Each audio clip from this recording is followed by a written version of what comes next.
We are joined by Deanna Amos today as we are talking about farm succession planning. And Deanna, first thing I want to ask you is, what is your official title? Sure.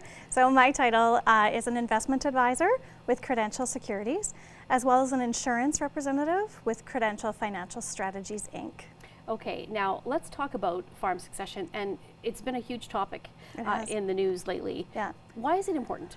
Yeah, farm succession planning is important because it's estimated that 3 out of 4 Canadian farms is expected to change hands in the next 10 years, so mainly to the next generation.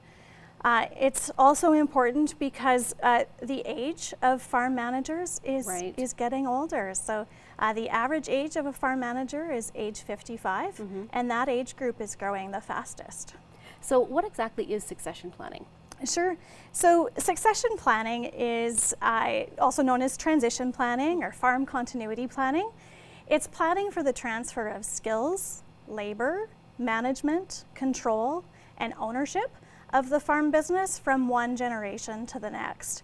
It really happens over time with a good plan, or unfortunately it can happen very suddenly with death. So it's important for the farm families to start having that conversation sooner than later. So who would be involved then in the planning? Sure. So the farm family, of course, would be involved in the planning, so the transferor, as well as the successor, and any non-farming children.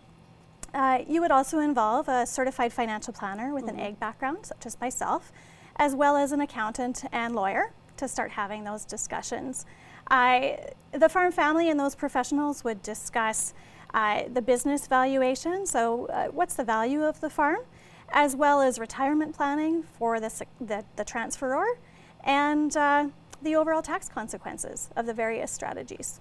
Now, it all sounds kind of complicated. I know a lot of people who have farms are just really focused on their jobs. So where do they start with all of this?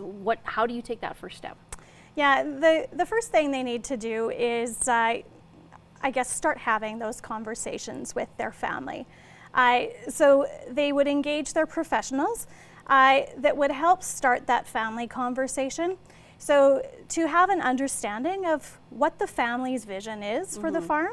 So is it a farm operation that they expect to continue through many generations, or are they quite content to have the farm cease after the founder is done running the business? Tough conversation, but an important one to have for sure. Yeah. Okay, great. Well, thank you so much, and we'll be back next hour to continue talking about succession planning. Great. Thank you.